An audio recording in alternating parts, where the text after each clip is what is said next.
السلام عليكم ورحمة الله وبركاته. يا هلا ومرحبا بأصدقائي في حلقة جديدة من دراسة اللغة العربية. Hi friends, நீங்க எல்லாரும் ஆரோக்கியமாக இருக்கிறீங்களா?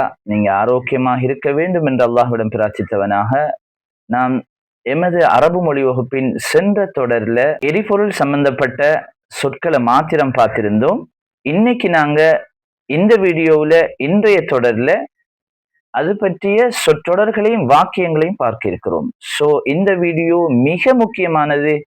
இந்த வீடியோ நீங்க ஸ்கிப் பண்ணாம மிஸ் பண்ணாம முழுமையாக பாருங்க.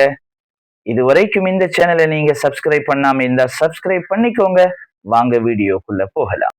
அஸ்மத்துல் வகூத். அஸ்மத்துல் வகூத், எரிபொருள் நெருக்கடி, ஃபியூல் கிரைசிஸ். இரண்டாவது ஒரு வாக்கியத்தை பாருங்க. தஅஸ்ஸரத் இம்தாதாத்து நிஃப்ட். தஅஸ்ஸரத் இம்தாதாத்து நிஃப்ட், பெட்ரோலிய விநியோகம் பாதிக்கப்பட்டுள்ளது. பெட்ரோலிய விநியோகம் பாதிக்கப்பட்டுள்ளது. oil supplies were affected. oil supplies were affected. மலீக் ஹுர்முஸ். ஹோர்மோஸ் நீரிணை. Strait of Hormuz. மலீக் என்பது நீரிணைக்கு சொல்லப்படும். அடுத்தது ஒரு வாக்கியம். கஃபஸத் அஸ்ஆருல் வகூத். கஃபஸத் அஸ்ஆருல் வகூத், எரிபொருள் விலை எகிரியது. எரிபொருள் விலை எகிரியது. oil prices jumped, அதாவது எகிரியதுண்டா திடீரென்று அதிகமாக விலை அதிகரிக்கிறதுக்கு சொல்லப்படும். அதாவது அதுக்கு அரபியில கஃபஸ யக்ஃபிஸு கஃப்ஸ். அடுத்தது துவல் முஸத்திரா லின்னிஃப்ட்.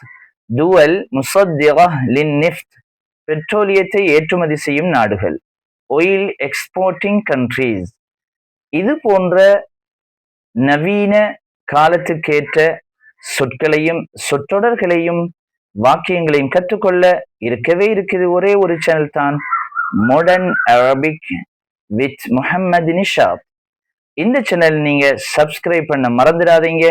ஷுக்ரன் இலல் லிகா. இன்ஷா அல்லாஹ் நெக்ஸ்ட் வீடியோல மீண்டும் சந்திப்போம். மஅஸ்ஸலாமா. அஸ்ஸலாமு அலைக்கும் வரஹ்மத்துல்லாஹி வபரகாத்துஹு. شكرا لحسن متابعتكم. لا تنسوا الإعجاب بالفيديو والاشتراك في القناة والضغط على زر الجرس ليصلكم كل جديد. شاركوا الفيديو مع أصدقائكم واكتبوا لنا تعليقاتكم وآراءكم، فنحن نترككم في رعاية الله وحفظه.